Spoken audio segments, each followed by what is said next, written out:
Before I start, I have a confession, and that is that I actually had a PowerPoint presented and ready to present to you, but I've scrapped it last minute because that is not my style. I just watch a lot of TED Talks. I used to have a ritual where every morning I would watch a TED Talk, and I always see them clicking the thingy, so I thought, I'm going to come and click it too, but I've, I've dashed that out. So I'm going to start by giving you guys a poem, and this poem is an articulation of my story, so I hope it translates.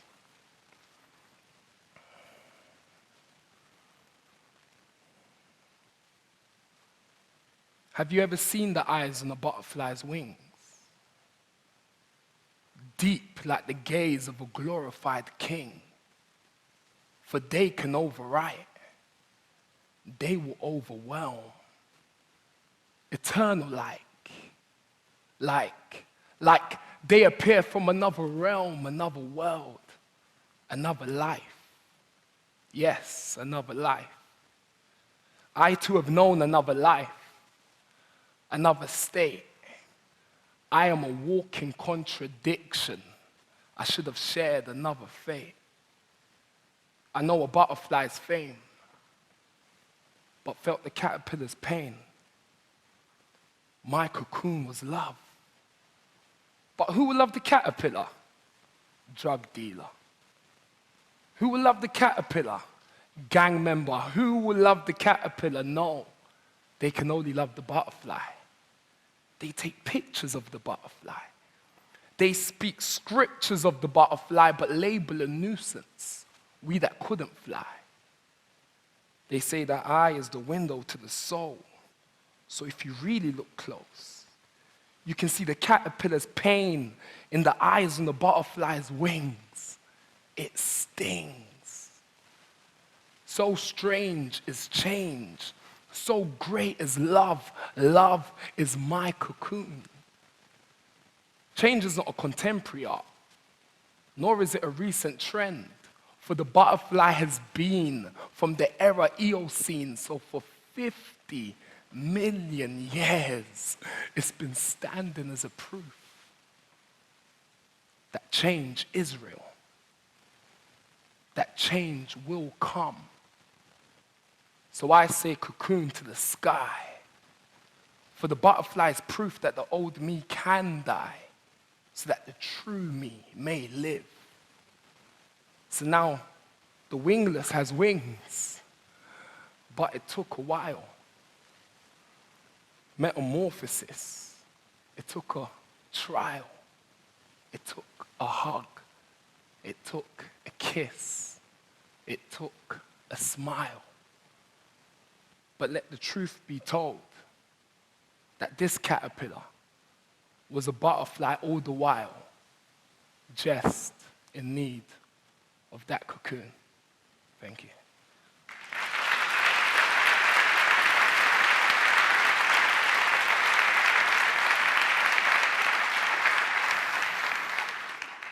You see, today I stand before you as a butterfly, yeah? I hope I look pretty like a butterfly too. But I stand before you as a butterfly today, and I assure you that wasn't always the case, But after receiving incubation, love, inspiration, I've been able to leave behind my caterpillar state, and today I'm going to attempt to summarize how I went from crawling to flying, And I'm a firm believer that just because you may be crawling at the moment, it doesn't mean that you can't fly tomorrow. And I think the best way to summarize my journey thus far is to answer a question. And that question is, why did I join a gang? Why do people join gangs? It's a question that's thrown at me a lot of times, and I always give a politically correct answer.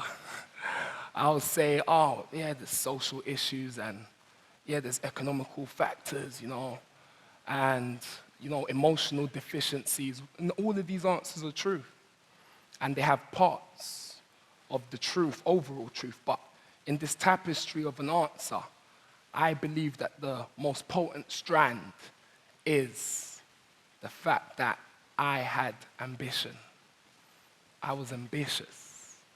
That is why I became a gang member. That is why I became a leader in the gang. That is why I became one of the most recognizable, the most popular gang members in London. And it wasn't always my ambition to be a gang member. I started off wanting to be a veterinary surgeon, you know.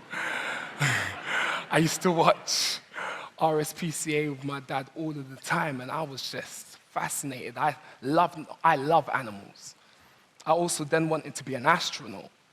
You know, I was like, wow, to go to space, that is something else, totally.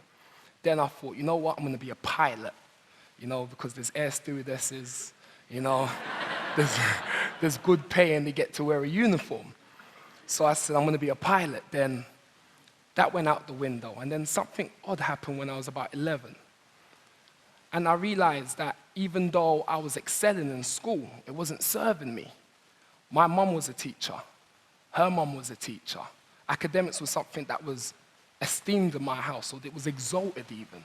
And I thrived in it, and I took to it very well. I would read my brother's literature, and he was 4 years my senior, and I would go through it faster than he could, you know, and due to our UK schooling system, they labeled me a genius because I was able to take information and regurgitate it, and I quite enjoyed that. And I would be called to do extension papers. I'll have to stay behind after school to do further maths and further science because I wasn't challenged during the day. And even so, none of this was serving me in my community. On my inner city estate, an estate in Brixton in south of London, it was not serving me. So I began to look outside of the parameters of my upbringing, and I started to see that they were some that was enjoying the splendors of peace, you know, not being scared coming to and from school. There were some that had a level of financial freedom, you know, and they were the drug dealers. There were those that looked like they had a sense of belonging and purpose, you know, and those were the gang leaders. And I had a new ambition. And I was like, wow, one day I will be a gang member, you know. And like any sort of vision, it took a due diligence. So every single day I had to take a step in that direction. And because I've brought up in a household that shuns criminality, any forms of gangsterism, I don't even hear my parents swear. So for me to then step so far out of my comfort zone and what I'm used to, it took quite a lot of guts on my behalf, you know? And every day I had to put on a mask. I'll leave the house, put on this mask, come home, take it off, because home is safety. Go out again, put on the mask, come home, take it off. And then one day I realized I couldn't take off this mask. It was a bit like the Jim Carrey film. You know, the mask, it just weren't coming off. You know, and I realized that I had actually become this person. This persona was now intertwined with me, and I couldn't separate Locks was my alias then. I couldn't separate Locks from Karl. They almost became one of the same people. And we all hear the headlines and we see different things and we have an idea in our minds of what gang members in South London get up to.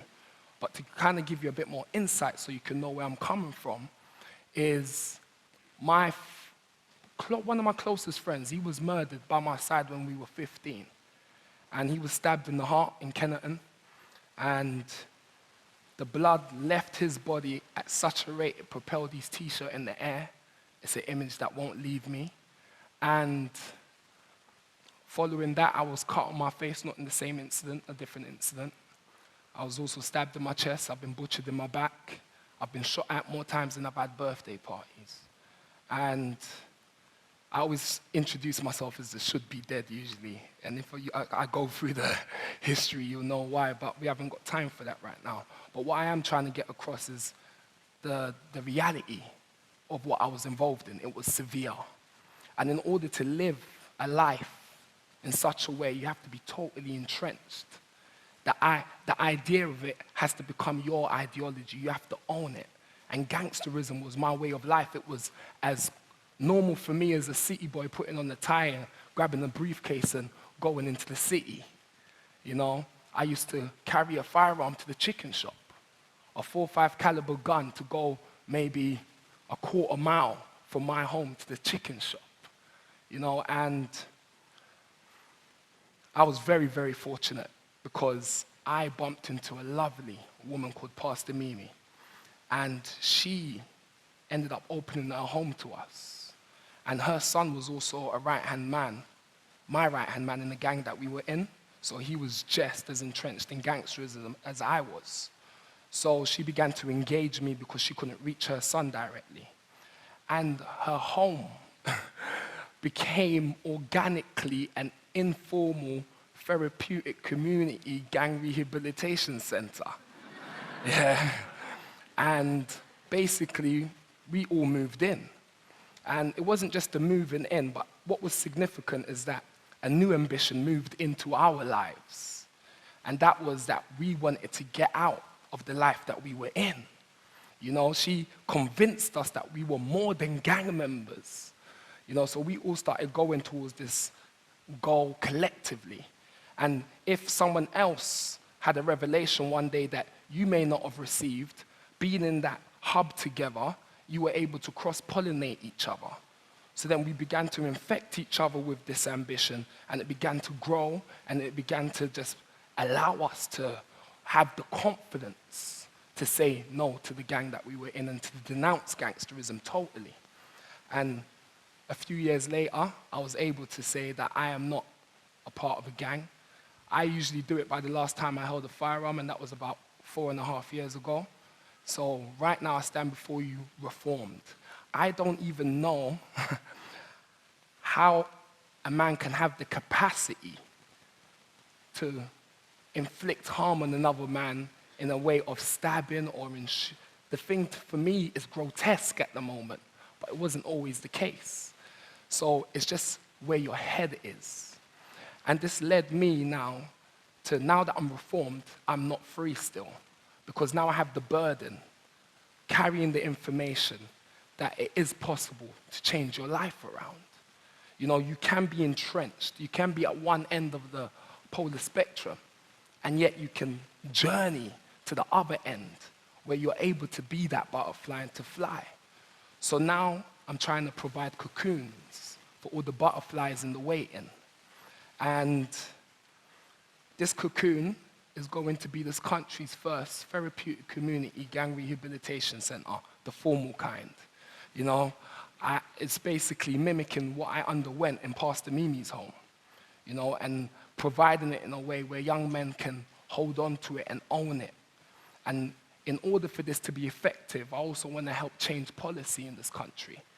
Right now, we have a policy called a DRO, which is a drug referral order.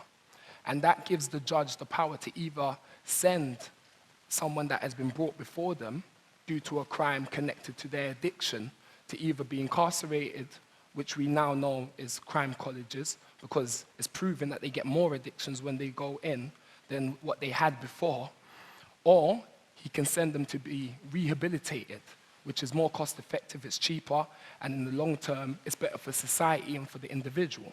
So I want to help establish in this country a GRO, which is a gang referral order. It doesn't exist at the moment, but I'm very hopeful that when many hear the message that you have heard today, they will also believe and also want to help. Thank you for listening.